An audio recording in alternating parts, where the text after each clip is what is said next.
Hey, Shalom, Shalom. Shalom. We're the brothers from Great Millstone, Cleveland. The brother Yash. Brother Kwame Allah. The water. Y'all Bashim El Shah for allowing us to come together and do the work. All praise on the glory. Yahweh Ba'ashem Yahushua Ba'ashem Rakakadash. I want to give double honors to our teachers, the head apostles and elders of Great Millstone, who will teach sound doctrine. Shalom to the hopeful elect. We're going to hop right into it. You know, we see in the clip and the thumbnail that Megan Good is being squeezed super affectionately and inappropriately by somebody that is not her man. Right. So we're going to correlate the things that we see to the scriptures and Lord. How you doing? Good to see you. Good, man. Everything good? How you doing, Mike? Nice to meet you. Nice to meet you. Y'all want to do this? Yeah, real quick. This is fire. Love this. Love this. Dion will love this. Absolutely. I'm more.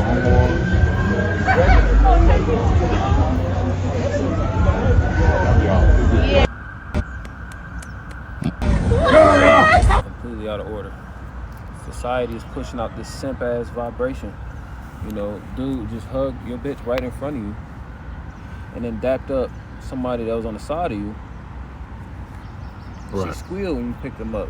You know, we're not here to antagonize and, you know, make light of this situation because this is not a joke. But this is Sirach chapter 25 and verse 25, straight to the point. It says, give the water no passage, neither a wicked woman liberty to gad abroad. So this is what happens when marriages aren't arranged. This is what happens when feminism and all this Western ideology comes to the forefront. You know, this in addition to the curses of our homes is broken down. Because women are whores and they got a system to back them up. Right. This whole society push nothing but whoredom. You know, you got so-called leaders of our people, well, people looking at people idolizing them as being leaders. Like you got people like Megan Thee Stallion and Sexy Red, who on all day long on platforms, and also Ice Spice, that bitch. You got they all day long, ain't nothing but twerking. People them being all up on other men, different men in different videos. All right, and the minds of the women today, all right, that's what they think. They think that they could have multiple dudes. You know, I forgot what's the name for it, polyandria. Polyamorous. Yeah, that's mean multiple. You know, amorous coming from the French amour, meaning love. So having multiple partners. Right. Oh no, you're right. That's what today's women think. You know, they think they could have more than one husband, man. They call him a side dude, a friend, best friend, and so forth. Like who knows what correlation her and the other dude didn't have before, or even still. You know. Mm-hmm. I had a precept real quick. Cool. This is Sirach 26 and 9. Yeah, it reads 12. It says, the whoredom of a woman may be known in her haughty looks and eyelids.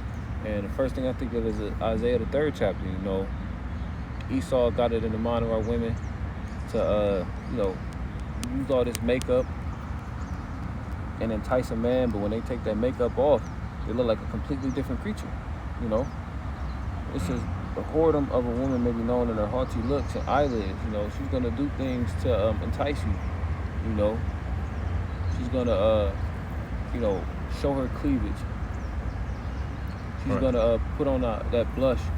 You know, when you look into blush, you know, that is what's the word I'm looking for? That mimics shame.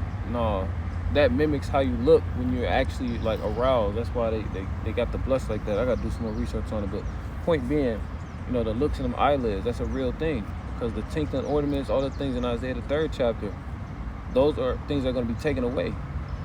There's going to be a girdle and stink. Mm-hmm. Expose you bitches for what you really are. Bald-headed, whores, and you're out of order. And this is according to scriptures, according to Bible prophecy. These not ad hominem attacks. You know, when it comes to alopecia, that's prominent in the Negro, Latino, Native American community for the women. Mostly Judah, the southern kingdom. But verse 10, it says, if thy daughter be shameless, keep her in straightly. Right, and we know that from the law, like how you supposed to treat a whore. It says, lest she abuse herself over much liberty. That's why you don't give her liberty to gad abroad. Women are supposed to be, at the home, keepers of the home, watching over the children, making sure that your ways are being enforced when you're not in the home, because you're doing what? Y'all are teaching the work.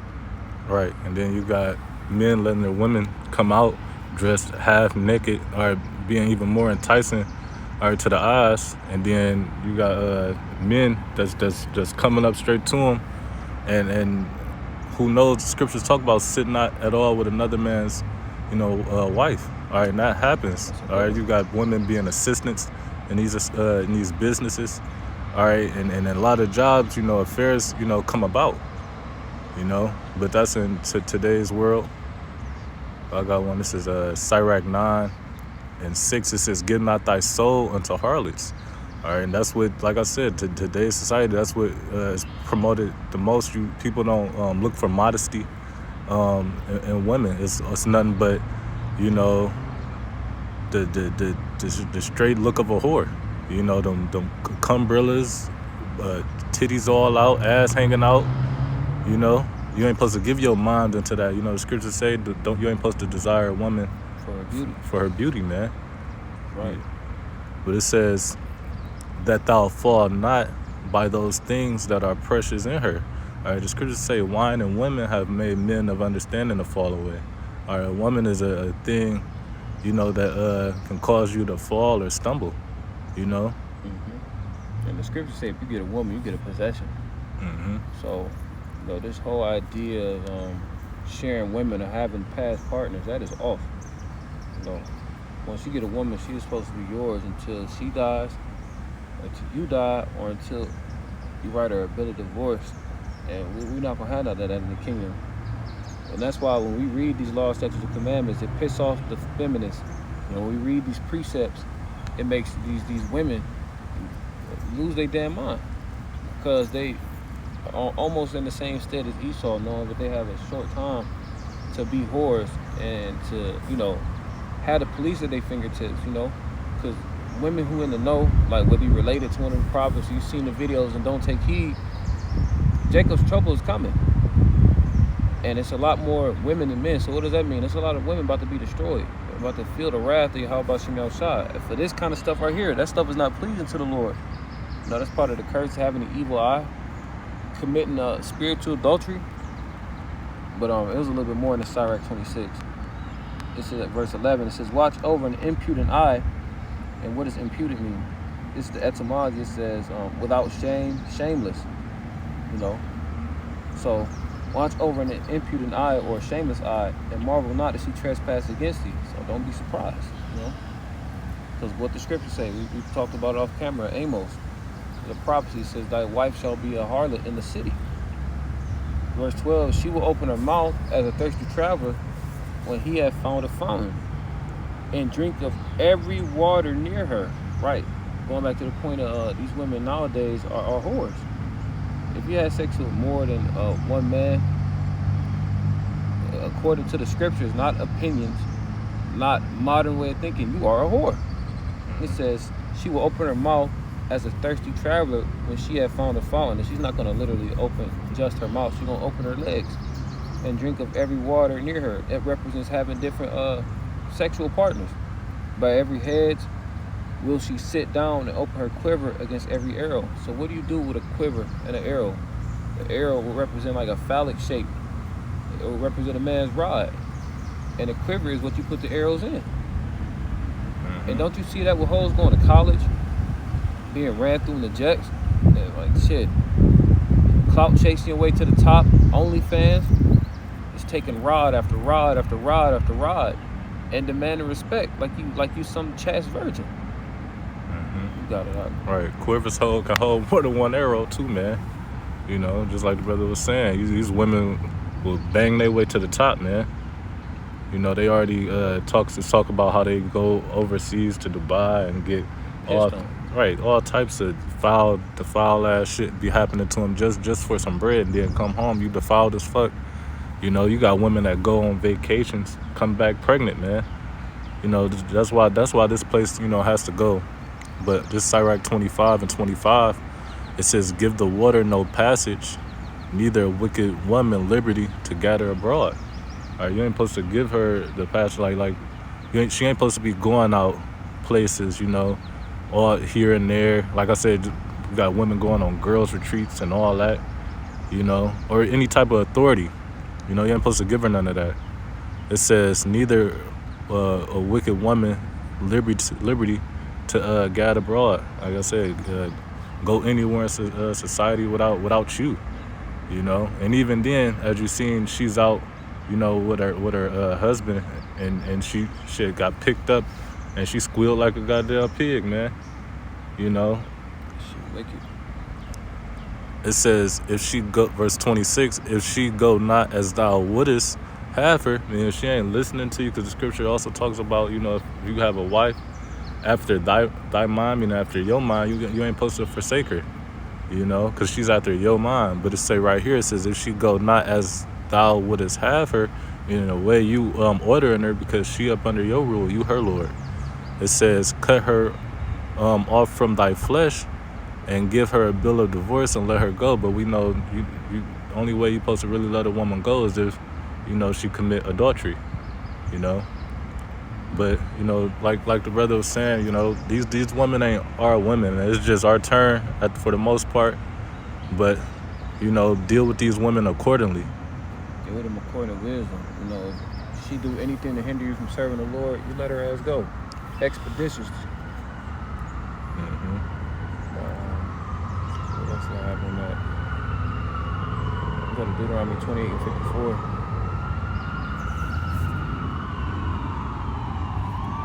Deuteronomy chapter 28 and verse 54. It says, so that the man that is tender among you and very delicate, his eye shall be evil toward his brother, and toward the wife of his bosom, and toward the remnant of his children, which he shall leave. So that's his brother. They both Israelites, So you're not supposed to do stuff like that. He knew what he was doing. Mm-hmm. He knew exactly what he was doing. That is extremely disrespectful. Right, and Chris Brown, he been doing stuff like this too. Taking pictures with women, picking them up, doing all types of stuff. He be into relationships, man. Right. And going back to this verse 54, so said that the man that is tender among you, that's other Israelite men. I did a lesson yesterday on how we identify with the curses. We know from Deuteronomy 28, 1 and 15, that this is a covenant between us and the Lord. If we kept it, we would get the blessings. And if we broke it, we would receive the curses. This is one of the curses. Like, just because he didn't come out the same nutsack as you don't mean that's your brother. We all brothers. The 12 tribes of Israel. It says, so that the man that is tender among you and very delicate, his eye shall be evil toward his brother. And is it, help me out, isn't it one with about adultery and the curses? Let me look. Breeze through this real quick. Do you have some find this precept? Can you go to the law? Or talk about not covenant, not neighbor's wife?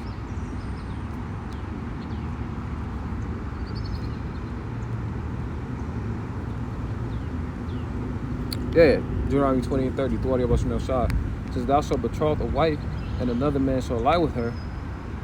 Thou shalt build a house, and thou shalt not dwell therein. Thou shalt plant a vineyard, and shalt not gather the grapes thereof. You think about that during slavery, when you had a wife and master was sleeping with her. And so we think about that now. Betroth means to be promised to somebody. But adultery is so rampant, they promote it in the music. You're not cool unless you're having sex with somebody's wife. And that's completely contrary to what the scriptures say. Thou shalt build a house and shalt not dwell therein. We're building up the society. Again, going to the different examples where we were in slavery. We built this country. The blood, sweat, and tears of the so-called Native and Seminole Indians and the so-called Negroes, the Southern Kingdom, Judah, and Benjamin and Levi. We all had our part in building up America, being the tail and the other nations being the head. You got it.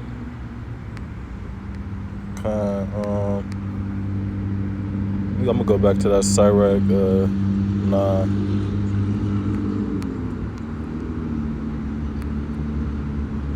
Sirach 9, and I'm going to go to 8. It says, turn away thine eye from a beautiful woman. All right, because like we already was talking about, you ain't supposed to lust after a woman for her beauty. All right, it says, and look not upon another's beauty. All right, that's another man's woman. You know, you ain't supposed to be sitting up here staring, and let alone this man, like I said, this man that picked her up.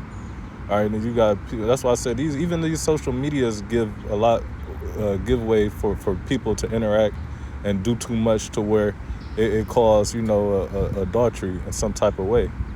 You know, but it says, for many have been deceived by the beauty of a woman, and like we said, a lot of people slip, you know, going after a woman. Like the scriptures say, people may have went out of their wits. You know, they'll go basically sea to sea. I forgot. They'll go rob. You know, just for a woman, man. It says, for herewith love is kindled as fire, man. Oh, matter of fact, here it go right here. It's verse 9. It says, sit not at all with another man's wife, nor sit down with her in thy arms. All right, you ain't supposed to go on, like I said, a lot of stuff happening in these jobs, man. You got people going on lunch breaks or shit or going out after work and getting a drink. All right, because what is that going to lead to? Ultimately, what? Lust, desire. All right, and then you're going to end up going to this woman's house or however it's going to happen, and you're going to sneak around, and then bullshit going to happen. You know, you'd end up defiling another man's woman. It says, or sit not with her in her arms, and spend not thy money with her at thy wine. Like I said, you got people going and buying bitches bags, you know, just to get the pussy. And then at the same time, these bitches already be having men. Yeah, that's right. It says, least thine heart incline unto her. All right, your mind start going towards her. You start liking her too much. You know, and this your brother's woman, man. It says, and so through thy desire thou fall into destruction. Why? Because at the end of the day, like scripture say, wages of sin is death. All right, and we hope to have the sure mercies of David, but even, you know, David had went off that sin he was supposed to receive. I mean, that judgment was supposed to, you know, be death, but the Lord had mercy on him. All right, but that's the whole thing. You know, you ain't supposed to have your woman out here or around other men, or even giving her liberty to be in this world. Because like I said, it's platforms out here. You got fucking Facebook, Twitter, IG, and so forth, man. Right. I appreciate what you done. Go ahead. This is Matthew chapter 5 and verse I started at 27. It says, ye have heard that it was said by them of old time, thou shalt not commit adultery. So these are the customs of our forefathers. You know, when the law was oral given to us in the Garden of Eden, up to the point where the laws were etched in stone, given to us by the Lord to Moses, and then he gave it to the rest of the congregation. It said, and adultery is, you know, having sex with a woman that is betrothed to another man, or if you're a woman, you know, having sex knowing that you're married. In verse 28, it says, but I say unto you that whosoever looketh on a woman to lust after her hath committed adultery with her already in his heart. And see, this is why Yahushua came on the scene. He is the personification of the Bible. He is the whole road, and he is wisdom as well as sanctification, like it says in 1 Corinthians. But point being, the law is spiritual, because it's all about intent. Like, you're not like the brother's example. You're not going over there to play checkers and shake her hand. Like, even if the night don't go smooth, you're at least hoping you grab a titty or do something. So you can play games with yourself, but you can't fool the Most High. You cannot fool the angels who making that report, the angels that work on your mind. So if you lusting after, you know, and you know she's in a relationship according to the scriptures, that's adultery, you know? Because we got to take it to the law being spiritual, because even a wicked thought is sin, you know what I mean? And if you lusting on somebody who's married, you definitely got no good intent. That's right. Like scripture say, he that he what does it say? He that knoweth to do good and do it not, to him it is a sin. Right, man. You know what it is. You like the angels know your thoughts, man. The Lord know your thoughts. Everybody, the Lord know your true intentions. You know, you ain't gonna be able to play the Lord because you know exactly what you was doing. You know. I got that precept you quoted. James 4:17 says, "Therefore to him that knoweth to do good and doeth it not, to him it is sin." Right. And you know, like I said, you know what the good thing to do is what to, like if that man when he hugged Megan Good, he wasn't supposed to do that shit. Or he knew he wasn't supposed to do that shit, but he ended up doing it anyway. Yeah, he had an evil eye toward his brother, and she had an evil eye toward her husband. Bring that back out. You had something? Going back to Deuteronomy 28:56. It says, "The tender and delicate woman among you, which would not adventure to set the sole of her foot upon the ground for delicateness and tenderness, her eyes shall be evil toward the husband of her bosom, and toward her son, and toward her daughter." So right, all this hate and animosity we got towards our people is as a result of us breaking the contractual agreement via the covenant. And that's why we're dealing with the curses now. So it doesn't matter if you're a celebrity. You could be wealthy, some way, somehow, you're still going to experience the curses. Going back to Deuteronomy 28 and 45, 45 to 46, "Moreover, all these curses shall come upon thee, and shall pursue thee and overtake thee, till thou be destroyed, because thou hearkenest not unto the voice of Yahweh thy power, to keep his commandments and his statutes which he commanded thee." And that's plain. It says, "And they shall be upon thee for a sign and for wonder, and upon thy seed forever." So, if you're trying to see who the Israelites are, you look at the people who are on the bottom. You know, you look at the people who are experiencing the curses that we read about, having an evil eye towards your brother. That's Jake for sure. You rarely hear about white on white crime. You know, we are the proverbs and the bywords. You barely hear somebody talking about Esau like they talk about Jake, calling us lazy niggas, dogs and spicks, engines, savages. This is all a result of the curses. Curses. Go ahead. I got the word shameless. You know, just jumping back on that hoe, man. So she obviously ain't she shamefaced. All right, but she's shameless. All right, it says this is the Edamon Online. It says shameless. It says lacking a sense of decency. All right, and like I said, here in this society, they take away the sense of decency. All right, back 65, 50 years ago, women wasn't dressed how they was dressed today, man. You know, women wore dresses. All right, they was in the house. All right, they respected and honored their husband. All right, now you hear the songs, they don't give a fuck about no nigga, this and that.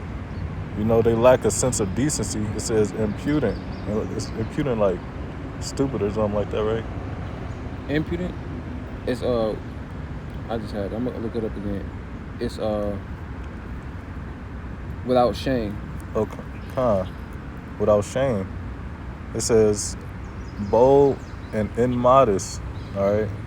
Bold, like the scriptures say, these women became haughty. You know, as the scriptures talk about. And that's why the Lord, you know, did what he did to mainly mainly who? The southern kingdom woman. Why? Because a lot of everybody follow after her, you know. So he took away her beauty, man, her hair. You know, that's a beauty to a woman. That's the spirit I had, that I'm gonna grab it for you. It's in the book of Corinthians. This is 1 Corinthians 11 and 14. It says, "Doth even nature self teach you that if a man have long hair, it is a shame unto him?" So this is a cut. Is a Apostle Paul addressing the church of Corinth. You're not supposed to have long hair if you're a man. But if a woman have long hair, it is a glory to her. For her hair is given her for a covering. And that's why the Lord smite the scabs of these southern kingdom women the most.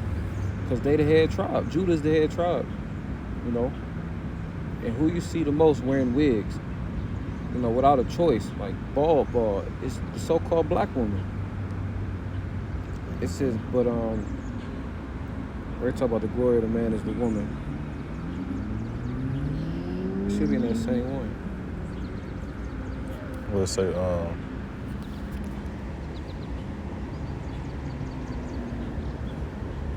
It's 11:7. I should have kept reading. For a man indeed ought not to cover his head, for as much as he is the image and glory of our power, but the woman is the glory of the man. Right, so the woman has her hair to glory in, and you are our glory. But via the curses, it's not like that, you know. You make a mockery of us, you despise us. That's embarrassing. Imagine how embarrassing that is being a celebrity. But like that happened every day to your run-of-the-mill Jakes, you know. That's how you know these curses follow us and pursue us. It doesn't matter if you're affluent, you're rich, whatever. If you come from the seed line of Abraham, Isaac, and Jacob, you're gonna have to deal with these curses. You got anything else up? Lord willing, this is edifying. I want to give all praise, honor, glory to Yahweh, Ba'ashem, Yahweh Shah, Ba'ashem, Chakadash. The honors to our teachers, the head apostles and elders of Great Millstone. Shalom to the hopeful elect. Shalom.